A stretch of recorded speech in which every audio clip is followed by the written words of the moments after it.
All right. Welcome, Flutter Toronto. And without any more of a delay, Lukas and Erick, over to you.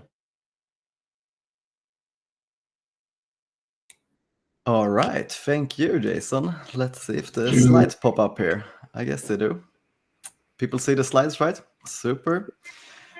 Yeah, I am Lukas. I'm from Sweden, so it's quite late here compared to all of you on the other side of the world. And I'm from Bluefire, which is we're just a group of people doing different open source projects. But first and foremost, we do the Flame game engine. That is a game engine on top of Flutter. And Erick, can you present yourself a bit too? Sure. So hello everyone, I'm Erick. I'm a little bit closer to you. I'm from Brazil. I work with Lukas on our open source group, work with Flame, and really happy to be here to talk a little bit about our framework. Yeah. So today we're just going to do like a very basic introduction to what Flame is, basically. And afterwards, feel free to ask questions. Yeah, so what is Flame? It is the most popular game engine for Flutter, but we are also pretty much the only game engine for Flutter, so we don't have much competition going there.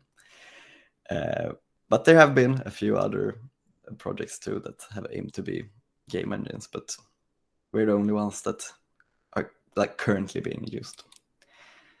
And in Flame, you have a game widget where you put your game. So Flame is just a widget like any other inside of in the Flutter widget tree.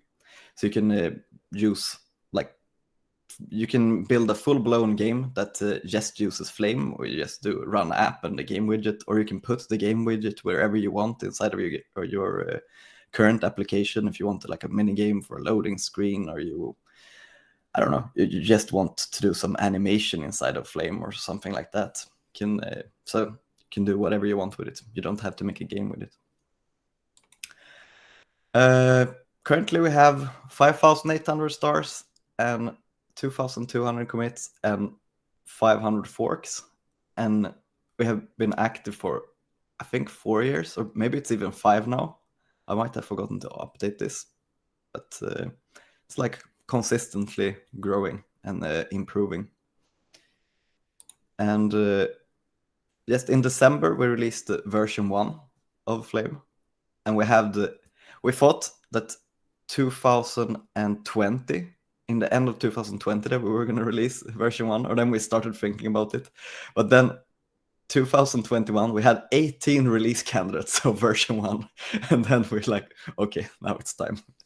Because we came up with so many nice things that we wanted to improve and extend on. And now it's a lot nicer than it was a few years ago. And like I said earlier, Flame is just a widget, so you can put it anywhere inside of your widget tree. And you can also, all right, I have this slide first. So this is basically what the core of a game would look like.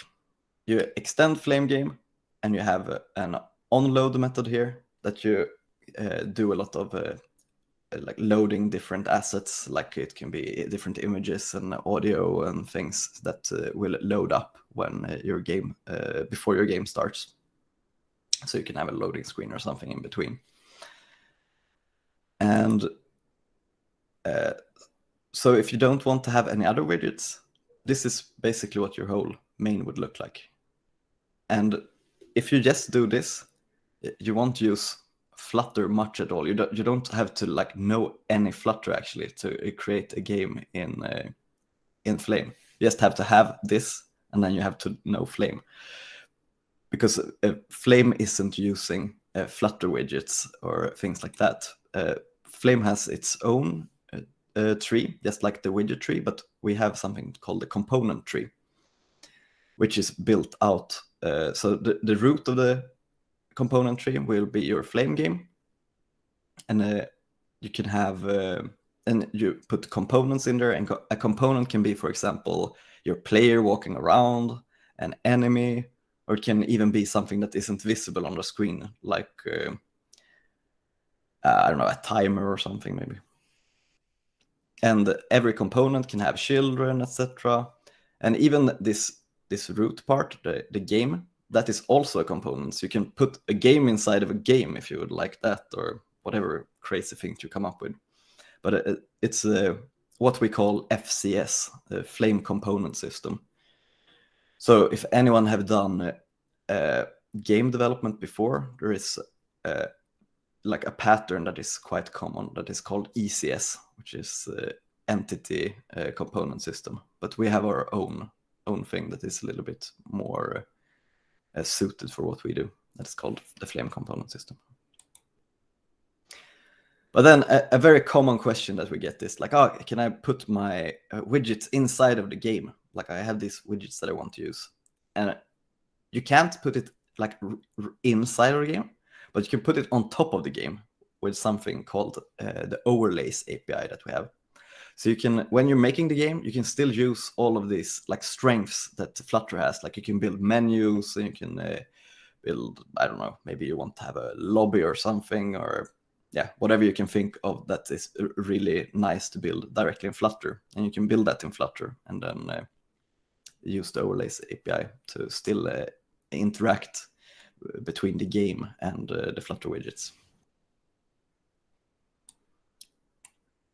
And in if anyone have done a game dev again, there is something called the classic game loop. And in the game loop, you have two methods basically. One that updates everything, that all of it, so in this case components, but in other game dev it can be other things. And then it renders everything after it has been updated. So if you run at 60 FPS, for example, this loop has to run 60 times per second. So in update, you get DT, which stands for delta time. And that is the time from the last time update was run. So you have to take that into consideration when you want to, if you want to like manually move something over the screen, then you want to take a DT into consideration so that faster devices won't get, or on different frame rates will make things move faster or slower, because you want it to be consistent over different devices and frame rates. So after you have updated everything, you take your state into consideration, and you're like, what should the next step be in the next frame, etc., etc., etc., and then you render it and then update it again, and back and forth and back and forth. And this is what that looks like inside of a component. You just have an update method and you have a render method. And a lot of the times you don't even have to do anything inside of the update method or the render method, because we have already created a bunch of different components that already do things for you in there. Especially for rendering. Update, you sometimes want to take logic into consideration, etc. And so these two methods, they also exist on the game itself, since that is also a component. So in there you can handle like more the general state of the game. And all these components, when you don't want to like have a long list and go through all of your components and call update and render manually. So Flame does that for you. So what you do here is you just add a component to another component or directly to the game.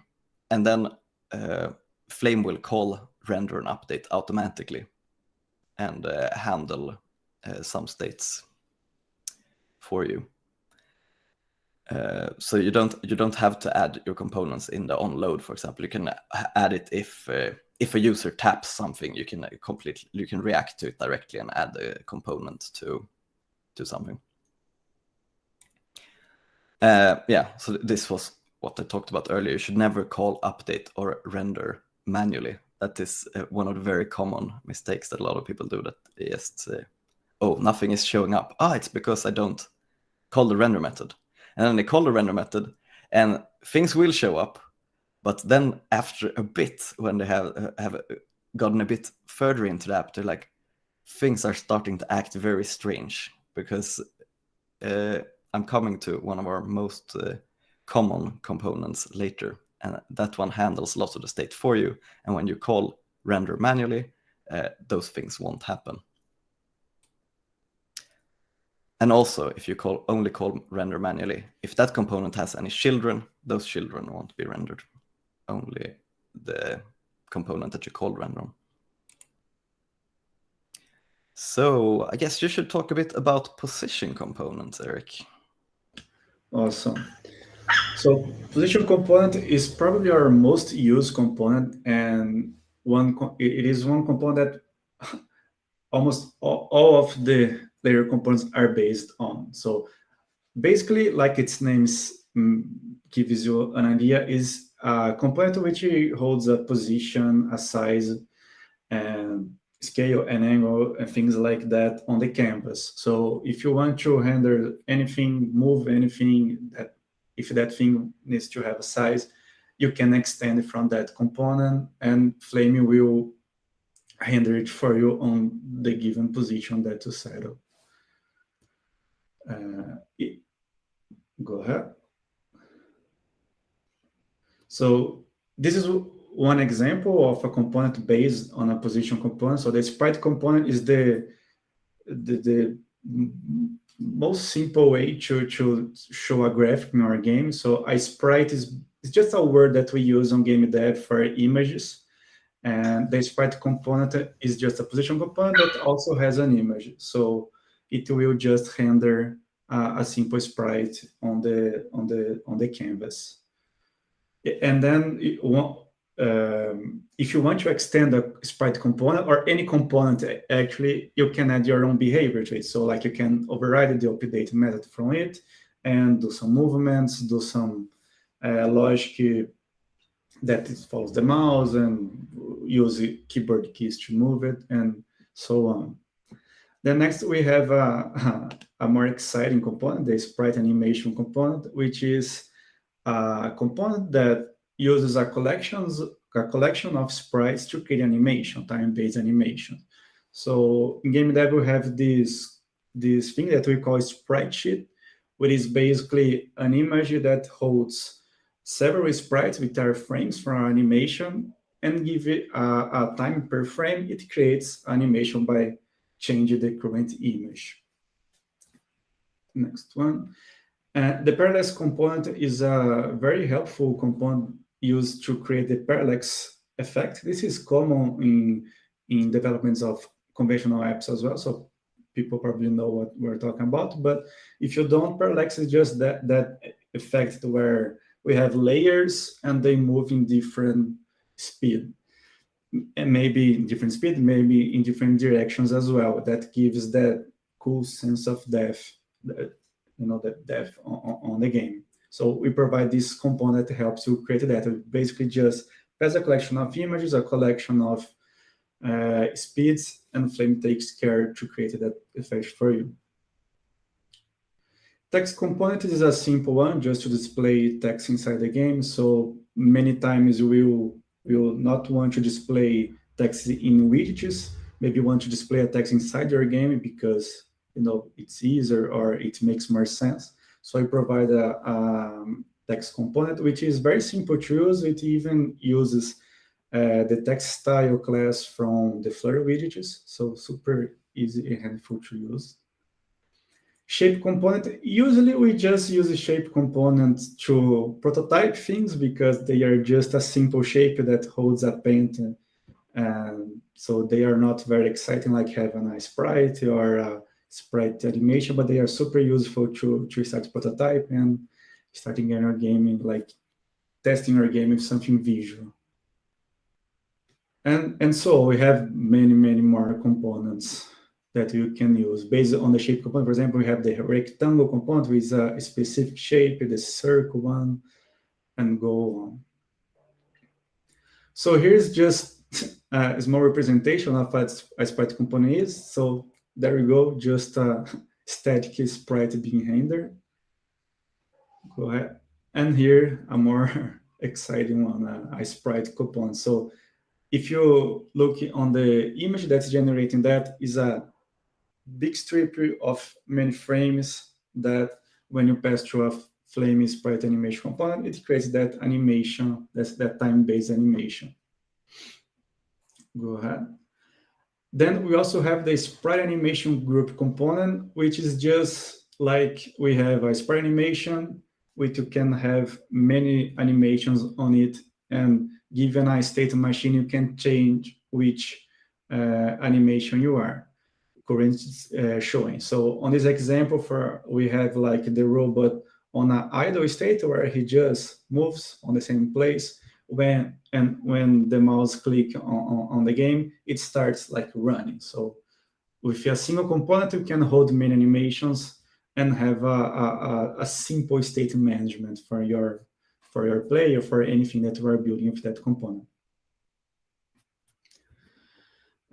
Flame also provides many ways for you to receive input because, well, it's a game, so player needs to interact with our game.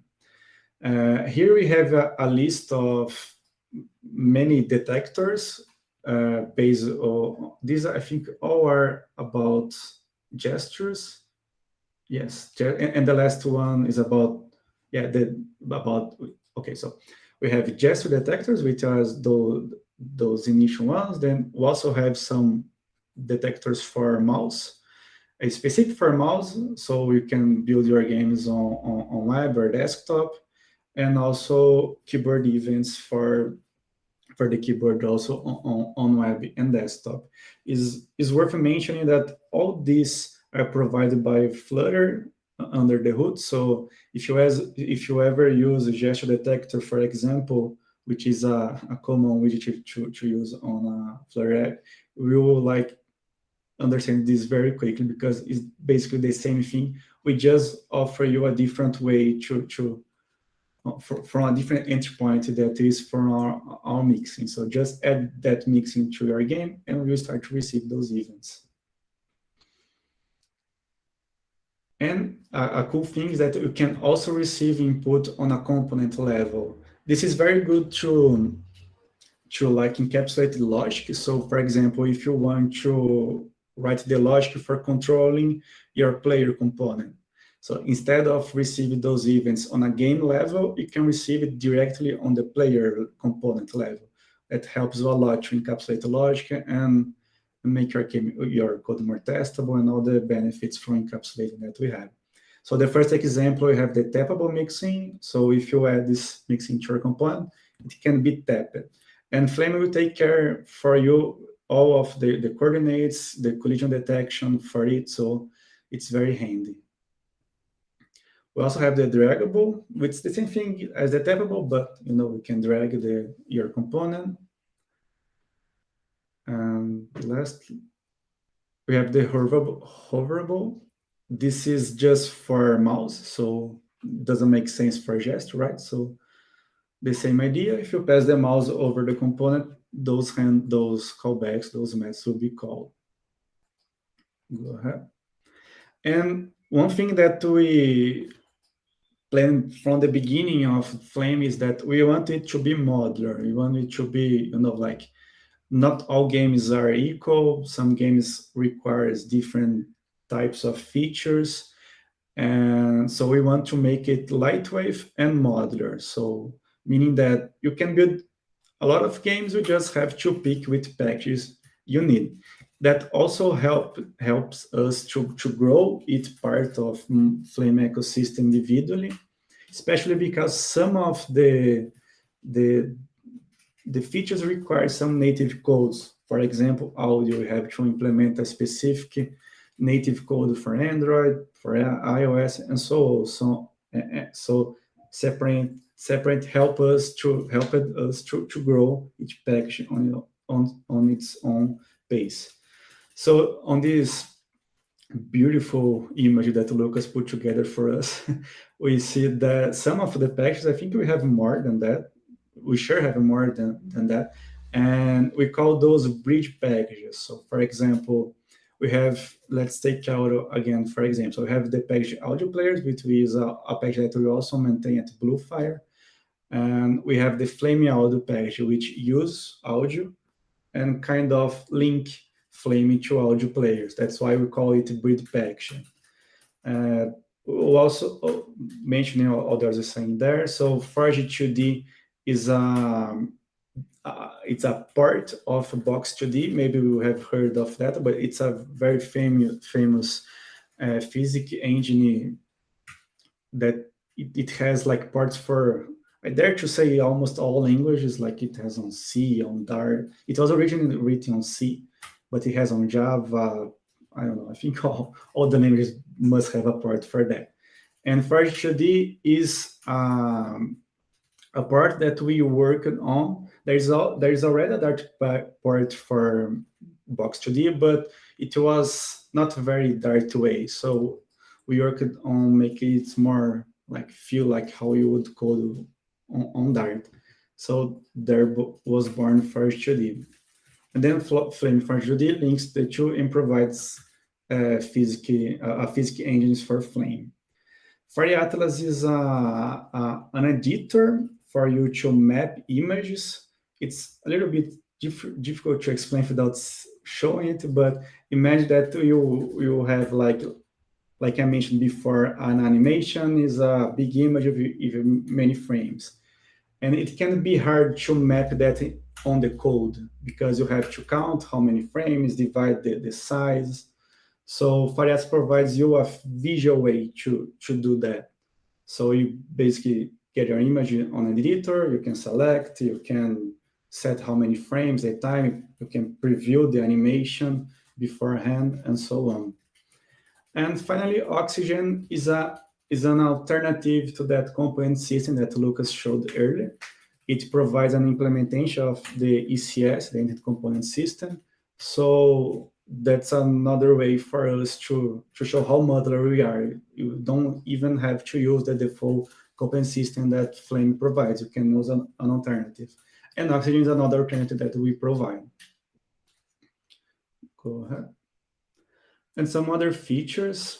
Flame also provides a camera and a viewport. This is very important for games. So there are not many games with a single screen. Most of the games you travel on a stage, you have a world.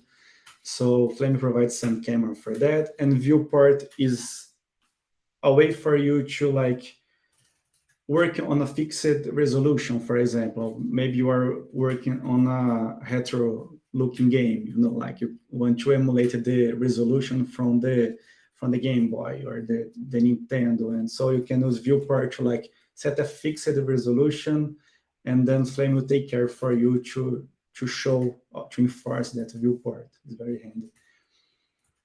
We also provide a collision detection system. Forge 2D or Box 2D already provides many physics-related things, but sometimes Box 2D or Forge 2D is too much for your game. So we provide a simpler system for you to use. It's bundled direct on Flame, and for most game, it's work good enough for your game. Provide an effects API, which is like the animation APIs that we have on Flutter. So we can like scale components, you can move components with an effect, you can like create sequence effects where you can put like, I want to put a color effect, then a scale effect, and then you can put curves on that so it will animate on a sequence. It's a very cool way to get your game more appealing with some cool visual effects. Go ahead. Like I mentioned, gesture input handling. It's very important for a game. Sprite batching is a technique for you to handle like many sprites on a single call. So it doesn't have a very friendly API. So for most cases, you may still want to keep it to the conventional sprites API. But if you are doing something that requires many sprite handlers at once, we can use sprite batching because it's super it has a very good performance. And full-fledged physics engine through Froger 2D. It also has some features for debug mode. It's a little bit different from what we know as debug mode on Flutter.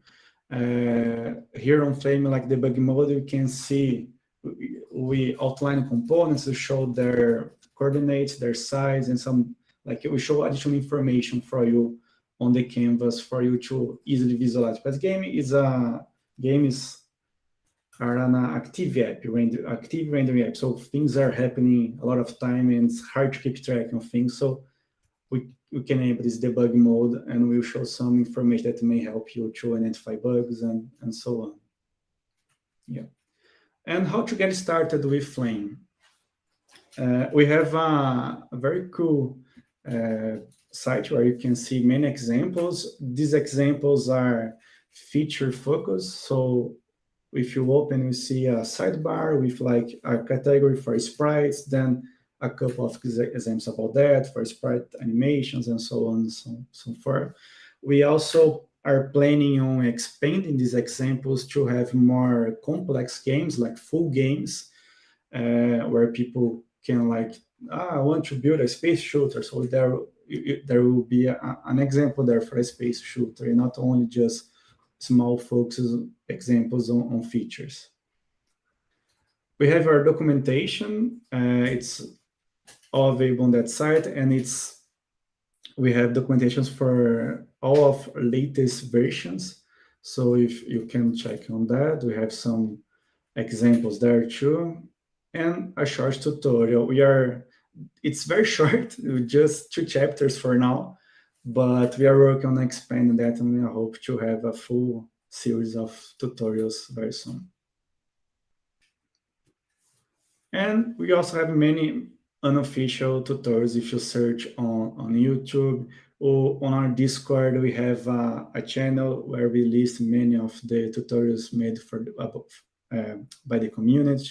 We also have the awesome Flame repository on our organization where we have some tutorials linked there too. So if you Google for Flame tutorials, you sure will find many resources. And if you get stuck with a problem, like I mentioned, we have a Discord where you can join and people will help. We try to be there a lot, but we are not always able to be online, but the community is great and everybody's helping everybody. So Discord is a great place. And you are always looking on Stack Overflow for any questions if they take Flame. So the Stack Overflow is, as always, a great place to ask questions. And GitHub issues, of course, you also always keep an eye for any new issues there. And that's it. Any questions? Also, I saw someone who had a question, but also had a chihuahua that made sounds or something. Simon Walker, are you still here? You had a question? Maybe he dropped out. Any other questions?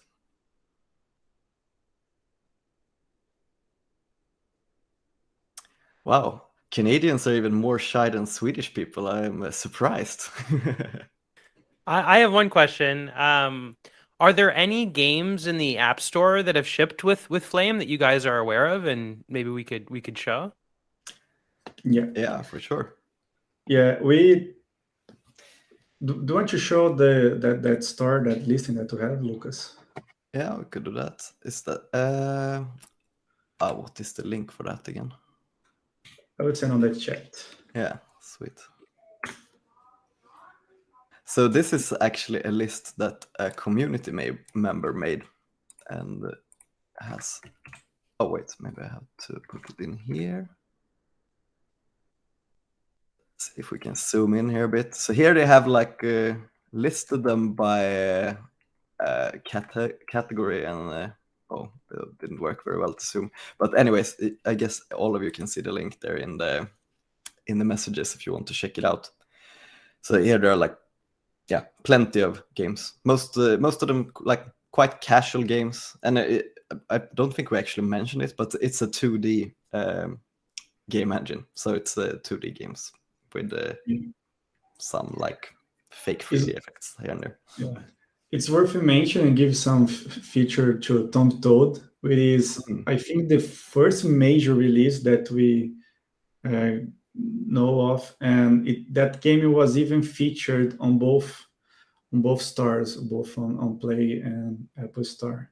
Yeah, that was really cool. Very interesting. This Orbit game is very nice too. Maybe we can show that even. Do you have the link for that? Click Can on I just click the it? yeah, and then you can go to the store. But then I don't get the web version, right? Click. Or do they have the web version there? Maybe. We can just. Yeah, he has a very good review here. How? ... 1 star. Okay. Anyways, it's like physics simulation where you try to shoot small balls around different bodies, and you're supposed to like catch these things that are around the bodies, but you have to take all of the gravitation of the bodies into consideration. But it will be more cool to show this because it's a lot cooler in I think you're not seeing your screen for the game, Lucas, or seeing the Oh no, to open it in another tab. Then it didn't give much. Let's see. I'll quickly show it there. Or wait, maybe I can get the link here. Orbit.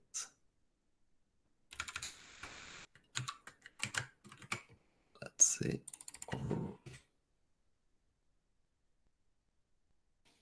So this is the web version of it. Since it's Flutter, you can just put it on whatever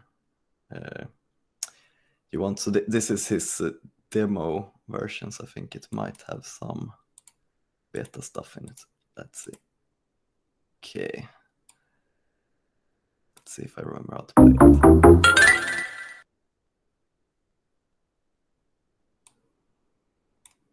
And here you can see how the gravity affects it. And then it goes on like that, and it gets extremely hard, but people like it.